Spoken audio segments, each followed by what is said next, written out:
The sport of off-road racing is full of incredible stories, wild characters, legends, and even villains.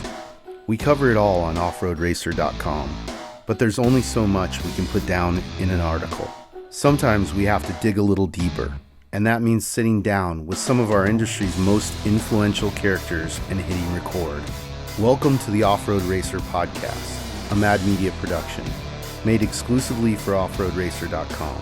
Each month, we'll go beyond the dirt into the homes, shops, and lives of the most interesting and game-changing icons of our sport. You'll hear about their history, success, failure, and everything in between as we pull back the curtain and reveal the stories of their lives. I'm your host, Matt Martelli, and this is the Off-Road Racer podcast.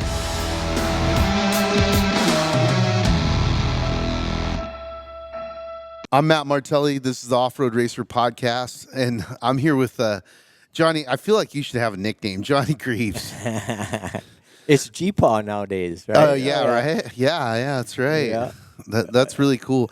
I mean, starting with that, I was here for, was it the 2016 race where you and CJ crossed the line together? Yeah, that sounds about right. Yeah, that was pretty incredible to be able to, both battle with your son, but to get the cup win together.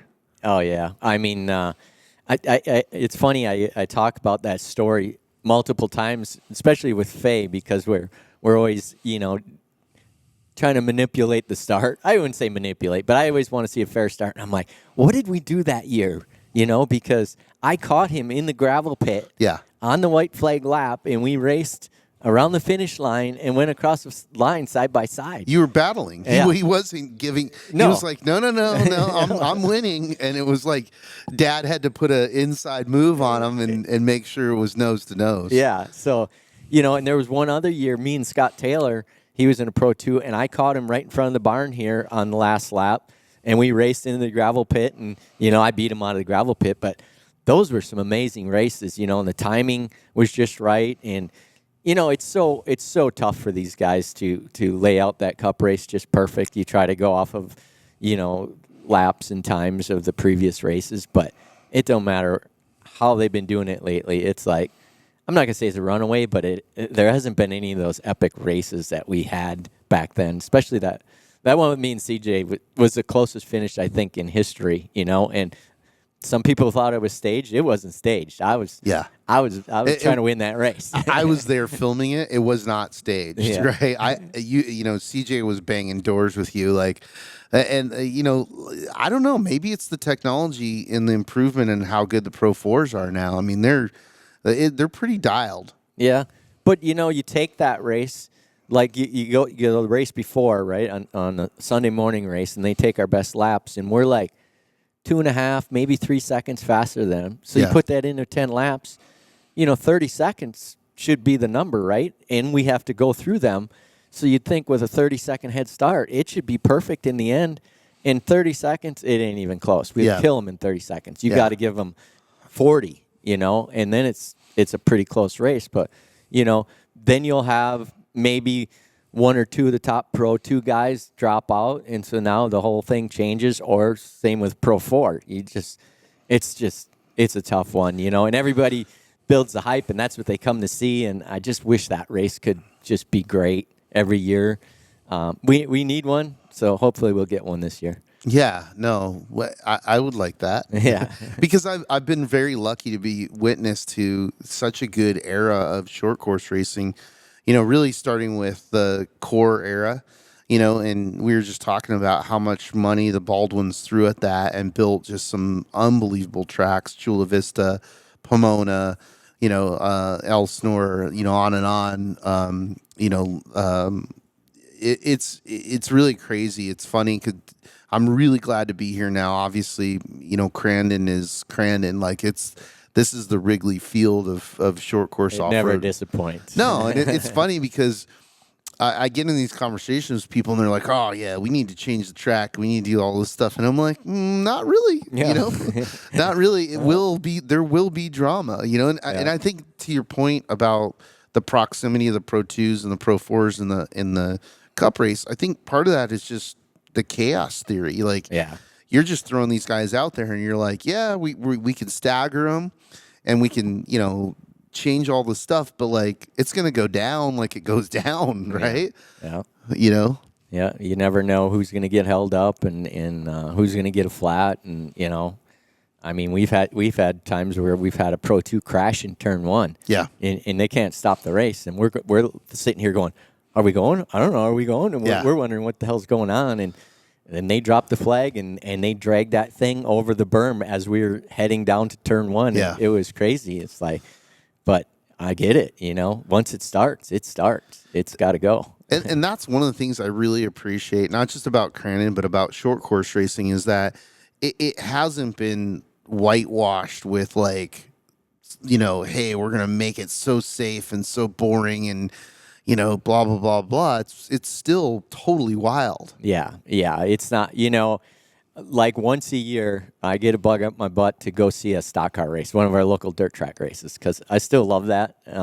I dabbled in it a little bit, and it's fun. And then I remember the yellow flags and the yellow flags and the yellow flags. I'm like, I am so glad we don't do this. Yeah.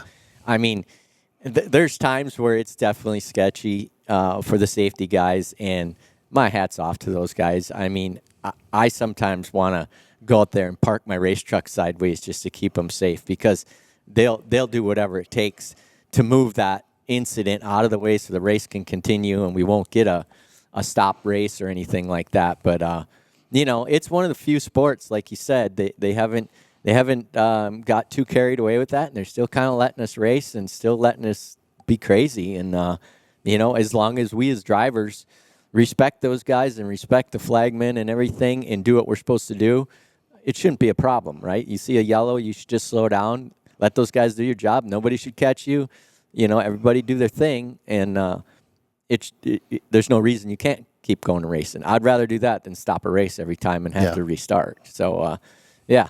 Well, so would the fans, right? Oh, yeah. Like I said, that's what keeps me to only one stock car race a year is the yellow flag, and I usually leave before it's over. Yeah, that's funny. Well, I mean, obviously, you've had a massive career, and again, I feel fortunate that I've been there for a good chunk of it. Crandon's your home track, and you and CJ, your son, you've ruled this track, and you still are, which is awesome, right? People come to Crandon, and they're like, God damn it, we got to beat the Greaves, right? And it's cool. But, besides that, was there a race in your career that meant the most to you, winning or, just being there? There has been a lot of them that have been really cool, Probably the coolest one is the one we just talked about, when me and CJ got to race in our first cup race together, and that happened, and we crossed the finish line together. And, I still see that picture all over the place of the two of us like that, and you can't tell who won. And then obviously coming here, winning my first ever cup race was amazing. And it was I was with the Forest County Potawatomi people, who are huge supporters of the sport and this track.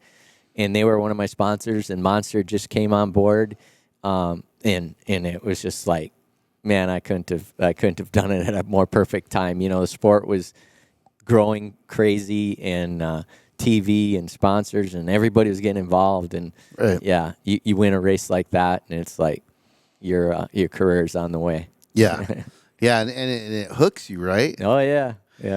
I mean, I came here back in the early 80s on a dirt bike. I don't know if you ever heard these stories, but we used to race dirt bikes here before the trucks and that would go. Right. And I was racing professional motocross and supercross, in those years, 84, 85, 86.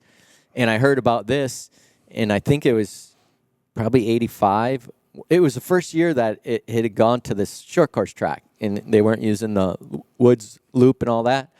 And so I came here to check it out, and, I'm looking at this racetrack, and it's just wide open. So I put a sprocket about this big on the back of my 250 RM 252 stroke. Right. And I was actually going down the back straightaway, holding on to one of the forks. Yeah. Like a dirt track guy. Yeah. Yeah. Because we could get going like 90 miles an hour, right. I mean, head shake and everything else. But anyway, and Cliff put up like a big jump that we kind of he just had 2 rollers that would take you into the infield and then you turn back around. Well, I was a supercross guy, right? So I swung out there.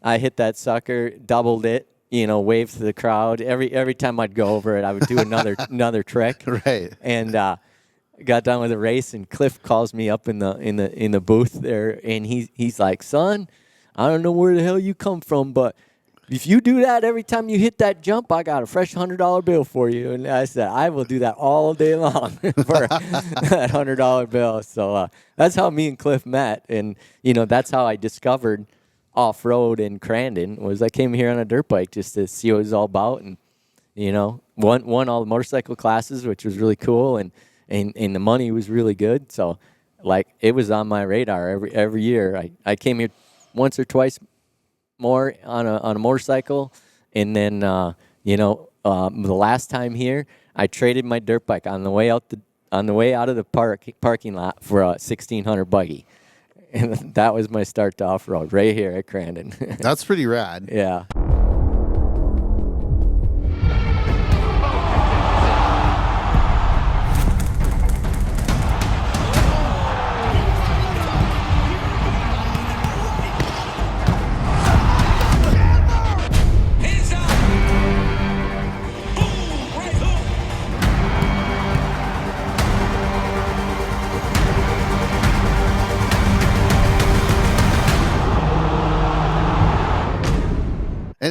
So then how long did you race 16 buggies?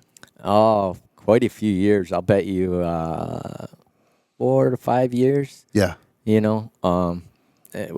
a lot of single seaters, and then I got into the 2-seater where, back then you could run. They had a single seat 16, 1600.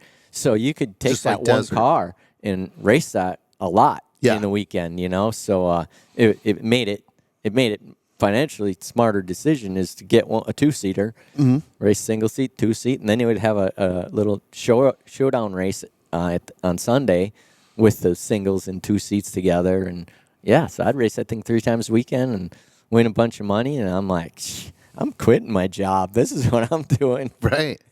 So, did that for a few years and just kept stepping up the ladder. Bought what we call a super buggy now, but we call them a 9 car and then a 10 car. So you could take that car unlimited, basically a super buggy, but you could put a 1600, Rabbit in it back then, Volkswagen Rabbit. Right. And then for Sunday, you could put an unlimited motor in it, So So you'd pull your motor out Saturday night and then race on a different motor. Yeah. And Awesome. I had a Toyota 4-cylinder out of a pickup that we had all juiced up. I've been a Toyota guy since fresh out of high school, and so we built a Toyota engine, and we built it. We had a guy do the head, put some cams in it, and then we'd throw it on any bottom end we could get our hands on and run that thing in that super buggy, and it was awesome. and then what was the transition like getting into trucks? Did you the trucks are the big show. Were you looking at that kind of going like, hey, that's where I want to go? Yeah. So, part of putting that Toyota engine in that super buggy was getting familiar with that, because I'm looking at, back then it was called 7S. Yeah. Right. And I'm watching this class, and there's 25 of them out there, and every one of them's a Ford Ranger. And I started nosing around. I'm like, how come there's no Toyotas? Oh, nobody knows anything about them and their engines, and they're foreign trucks and blah blah. I'm like, yeah, but they kill it, man. Yeah. So started looking into that, and went and bought my first 7S. I bought from Mike Falkowski. Do you remember that name? Mm-mm. It was a Toyota Desert truck that Nelson & Nelson built. Oh, okay. And it was cool, and it had all the travel, it's an A-arm car, and back then you couldn't do a lot with the front end. They had to have to be pretty much stock, reinforced, and you had to stuff as many shocks as you could stuff down there, right? So it had worked good, and so I went and bought that, brought it back here, put it on a huge diet, put a stick shift in it. It had a stick shift, I'm sorry. He was running a stick shift. So I put a 5-speed out of a turbo, took Toyota in there, and I raced it in short course, and it was awesome. Everybody was in a Ford Ranger with an automatic. Here I am with the Toyota with this 5-speed stick shift, stock gearing, everything. And I just hold that thing to the floor off the starting line, drop the clutch. You had to use the clutch every shift and take your time. But, I mean, it would kill them guys because even a good running Ford Ranger with automatic behind it is just getting, all the life sucked out of it. It's not staying in the power band. So Right. like your step's harder to drive, right? But you can stay in that power band. Oh, yeah, I had 5 gears. That's awesome. Yeah. So we had a lot of success in that, and I just started sending, believe it or not, VHS tapes Yeah. of our races back then. Back then I think ESPN was picking up on Yeah. it and stuff like that, and I just started mailing them in a Toyota. Yeah. I'm like, I don't. It'll hit somebody because I really didn't know who, and then I finally got a call from Les Unger. Yeah, I was gonna say, was it Les Unger? Yeah. And he called me and we talked about it, and he's like, "Well, this is really cool." And he'd seen it on ESPN. They weren't involved in it anyway, and he gave me a parts budget. Because What year was that? Do you remember? Because he was the one who then became involved with Ivan's program. Yeah. It was. Geez, I don't even. Had to have been mid-'80s, maybe? Oh, no, it was. I'm going to say it was early 90s. Okay. Or late 80s. Right. Yeah, because I ran buggies till probably late 80s. Right. But, he started giving me a parts budget because we still had to use, like, steel doors and Right. stock bedsides and stuff. So, and then the next year, they started helping us out a little bit, and it just snowballed from there. And, I've been part of the Toyota family ever since. How cool. It's one of them stories where you probably won't hear those ever again. No. I mean, they don't work like that. It's funny, too, because in the context of talking to kids now about sponsorship, they have this kind of illusion like, well, you just build up your Instagram account and boom, right? Yeah. They don't understand, like, the relationship building and, all that type of stuff is like a lot of the people that are sponsoring, they want to know that somebody's going to follow through. They want to have a person that they can depend on doing what they say, because if they give you money and budget for something and you don't follow through on it, they have egg on their face, right? Yeah. It doesn't look like they're doing their job. So, that's a good lesson, like, for all the new kids that, like, you got to do the work and you got to build the relationships. Oh, yeah. I mean, that's the one thing I instilled into CJ the most was get to know people and don't be one of these kids that's just kind of standoffish and not friendly. Get to know these people and get to know our sponsors and make them feel like they're part of our team. Yeah. You know what I mean? And they're your friend and they're your family and everything. Because it can't be. You can't just make a phone call and say, I'm going to go racing, I need money. Oh, yeah, why not? We'll write you a check. It's harder than it's ever been. And, to not be able to have a personality that people want to latch onto is just going to make it worse.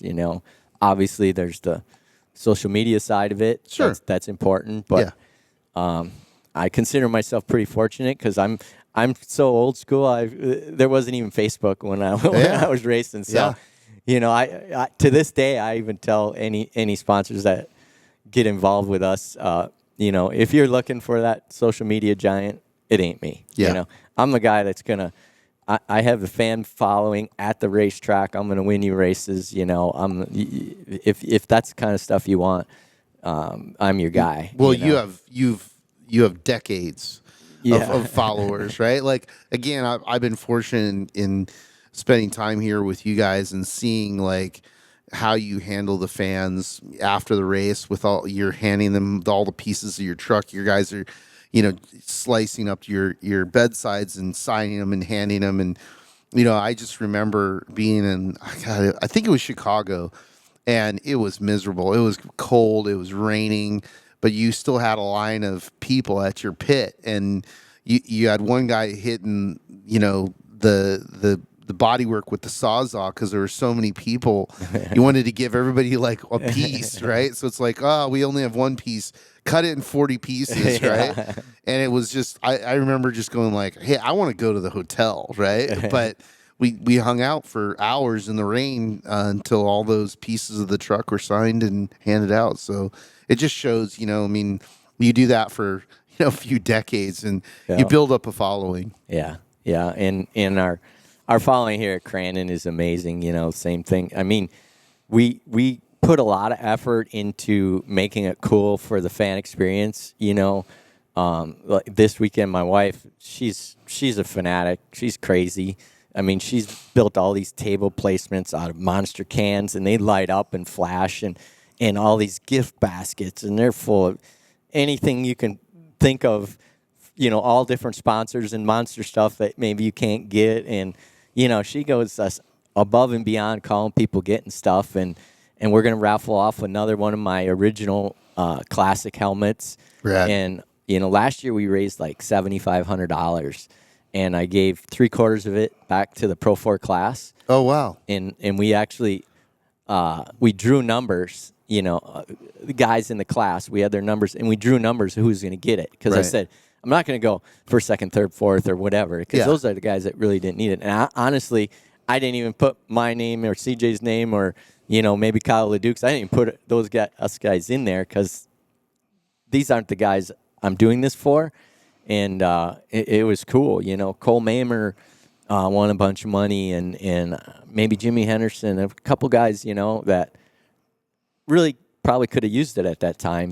And I appreciate them coming here and supporting the sport and coming to the race, even if they only come to this race.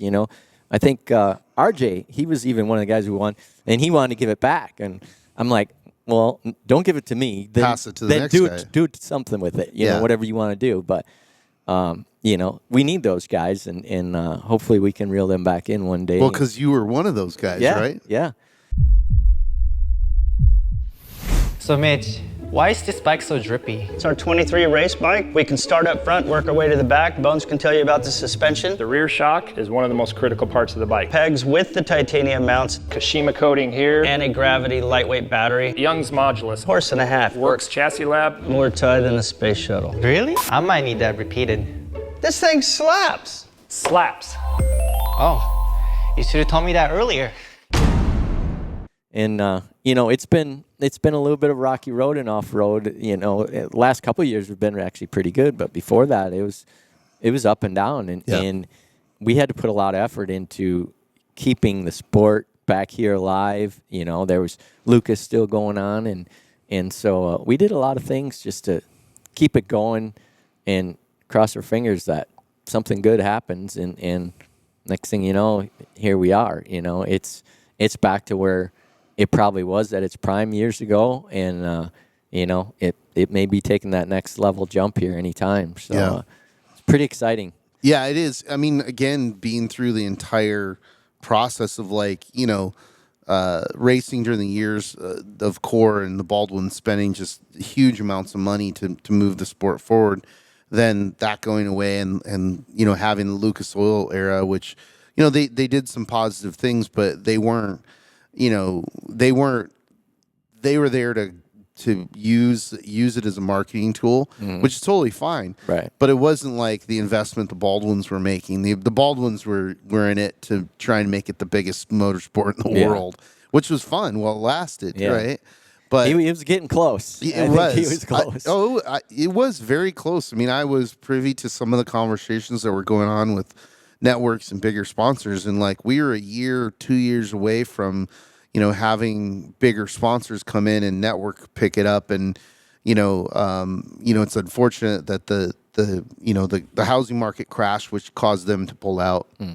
But yeah, having gone through the whole roller coaster of it and seeing being here right now is pretty rad, and seeing the vibrance of the culture and the revival of that, and it's just funny because again, it's like a Midwest thing, right? And it's like all this stuff can go on and it's gonna die in the West Coast in certain sections, but I always being a kid from Michigan, right? I'm like, the Midwest guys are not gonna let this go. We're not going anyway. Yeah, it's like I hear all the things about all the different tracks, like, hey, it's stupid to have this track here because we chop it up and it'll make millions of dollars as houses, right?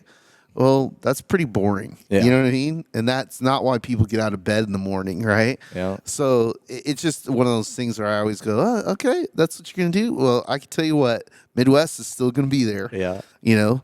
So that's cool to see. You know, the other thing I really appreciate about you, and it's more of a question, is like, you've had some really big crashes, probably the hardest crashes in our sport. Yeah, Right. I don't know why it's always me.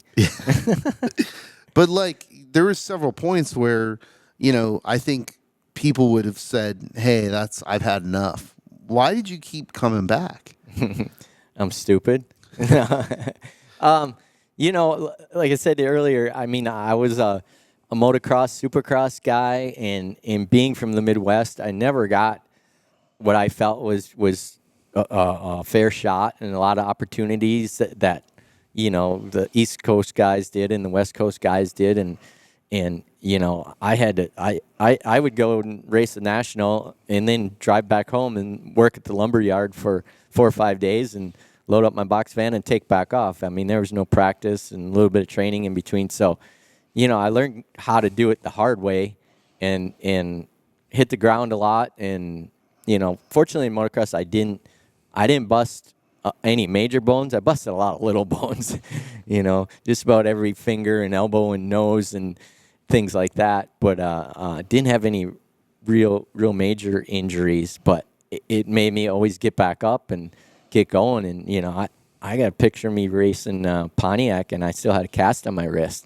You know, I just busted it up so I could hold on. And I kind of had a vision of what I wanted to do and who I wanted to be, and it was a racer. And you know, being from the Midwest, I knew the opportunities weren't going to come easy, so Right.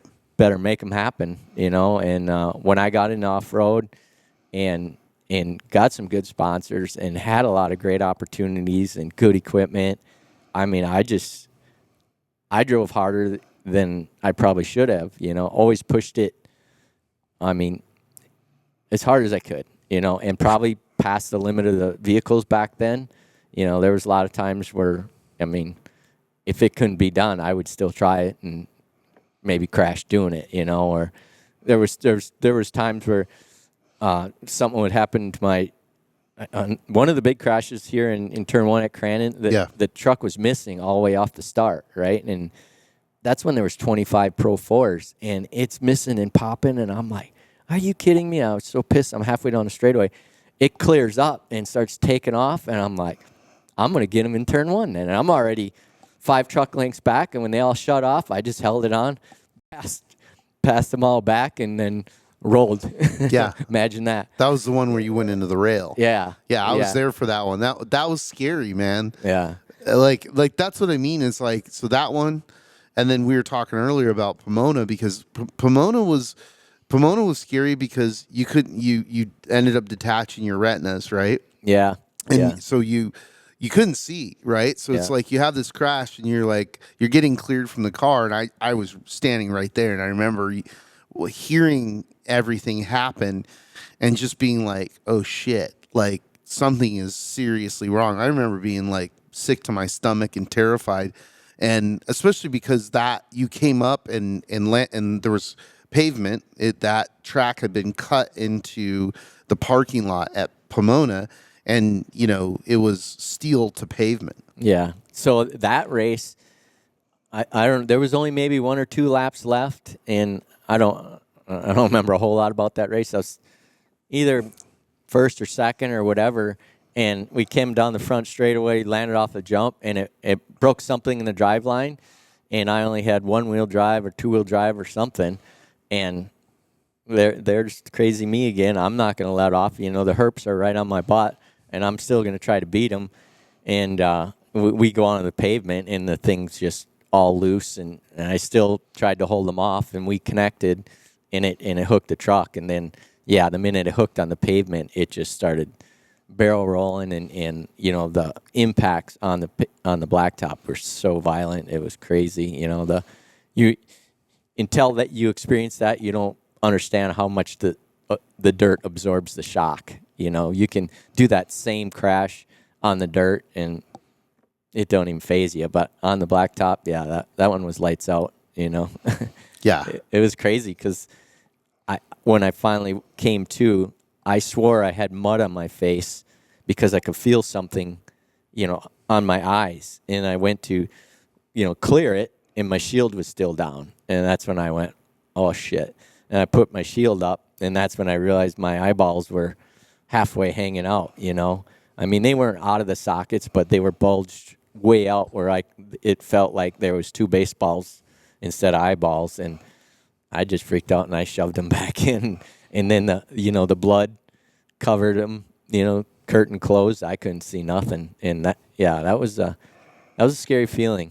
But hey, I guess it's part of the game. Yeah, man.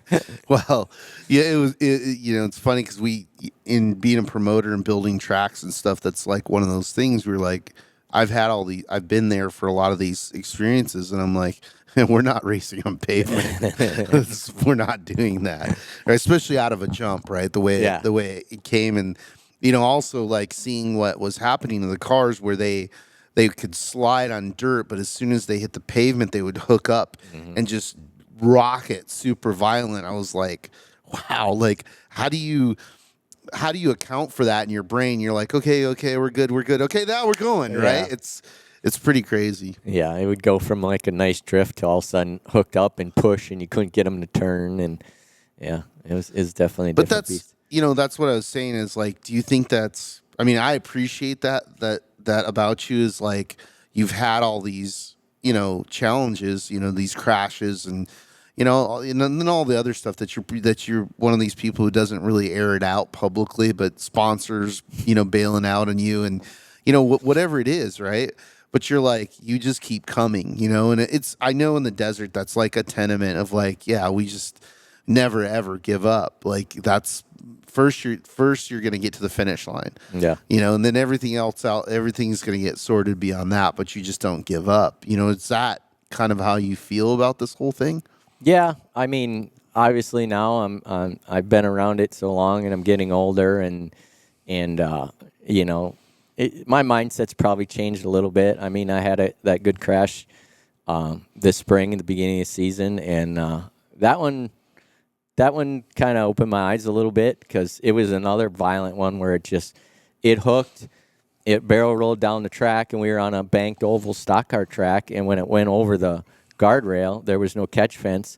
It went over the guardrail. It was a 15-foot, 20-foot drop. Right. And it landed directly on the roof. Ugh. And so I absorbed all that. And, yeah, that one messed me up and just, I had to get life flighted out of there and collapsed lungs and broke ribs and broke my shoulder blade.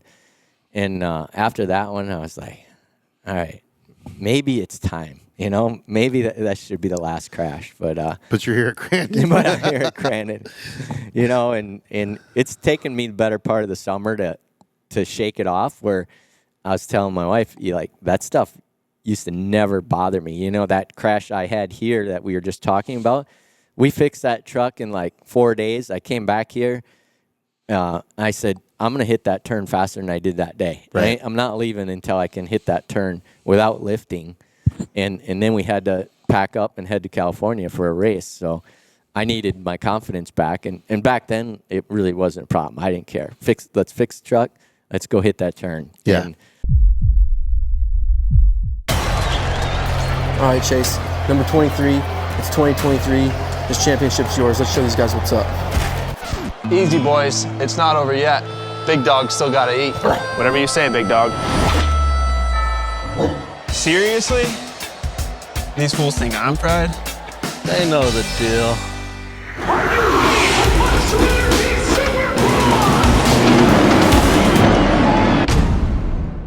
And now it's like, all right, we fixed the truck. I'm going to ease into this a little bit. And so Sure. The summer's been a little bit slow for me, but, Bark River, I really started feeling comfortable again. And then we came here and tested, and, man, I snapped, man. I was like, I'm back. I'm ready. Yeah. I'm so pumped to be back in that truck and going fast, and I just love the way it feels and handles. And, in that was another part of it. It was a brand new truck, so I had very little test time, crashed it. So now I'm not familiar with that truck very well, and I get back in it, and I'm trying to sort this all out and see how much my body can take, and I think none of that stuff affects me, but, once I'm out there, it's like, all right, all that stuff slows you down. You got to not have anything on your mind but racing that truck. So, no, now I feel 100% in tune with the truck. I love being out there in it again, and that probably was the first time this year. So I'm Nice. excited. Yeah. I'm ready. Good. Get her done. Well, we're here. We all want to see the Johnny Greaves that runs Crandon. So that's really cool. You have the ability to do this now with your son. And it's one thing. It's funny for me to watch this, as a friend and like, cool. You go through this thing like, man, I hope my son's into it, and I hope he doesn't suck. But fortunately, CJ's a badass, right? Yeah. So what's that like for you? To be able to share something that you really are passionate about and love with your son. Oh, it's been amazing. It's kind of funny because he grew up wanting to do motocross. And him and I, it was all about motocross, and I'm doing this off-road thing, but all he wanted to do was get home and go ride his dirt bike. And I'm like, all right, that's his path. We're going to put all our effort we can into that. And, he did great as an amateur motocrosser. He was one of the next Cooper Webbs and battled with all those kids and beat them, and had great success as an amateur in his 60s and 65, motorcycle days. And it just got too much to handle, trying to do that and do this. And at the same time, this sport was taking off right at that same era. And I had all this going on and sponsors and a team and all that. And I'm like, how about we just try this once, And he was, 13, and bought a super buggy out west. And we went out and ran that, and he caught on to that really quick. And, it's just been a blessing ever since. Just he paid attention. That whole time he was that little kid up against the fence, and we thought he was just screwing off. He was paying attention because he would come back, tell me whose car was doing what and why it wouldn't do this, and it wasn't handling good. And he was, 8 years old, and he was picking out bad suspension and car that didn't corner well. So he knew what he was doing and paying attention, and so it was really easy to, make those moves with him because he was already in tune and connected and willing to work on the cars and learn about them and everything. So, being that program and that relationship has just made it amazing.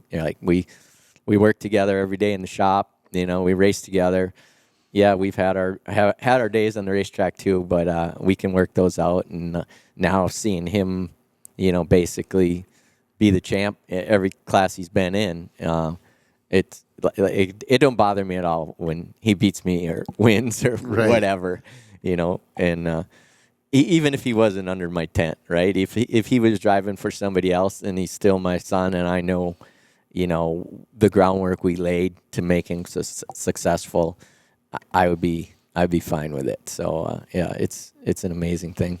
Yeah. Do you think both your experience in motocross and his experience in motocross made you a better racer?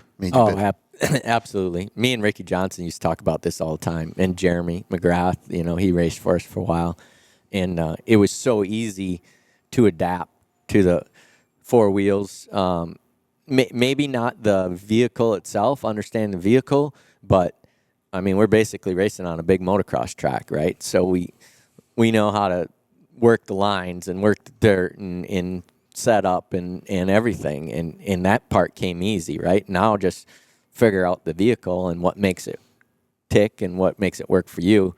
So, the people who don't have that experience of racing dirt bikes or anything, to come out here, they got a lot to learn, We know how to deal with the rain, the mud, the tear-offs, the tire grooving, all that stuff. You learn all that at an early age in motocross. Yeah.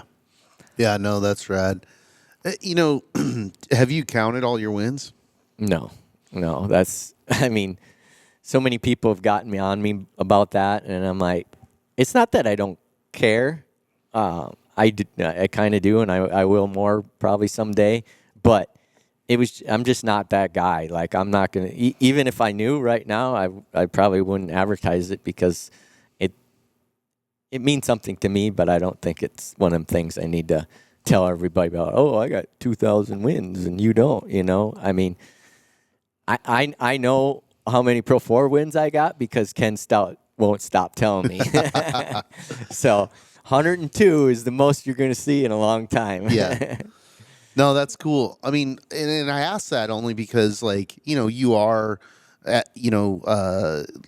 towards the end of your career, right? And I'm only saying that because what you just described, which is that I don't think people understand how physical the sport is and how fast everything happens, as opposed to like, desert racing, for example, like we're racing for, 20 hours, 6 hours, whatever it is. This 25 minutes at best, right? Yeah.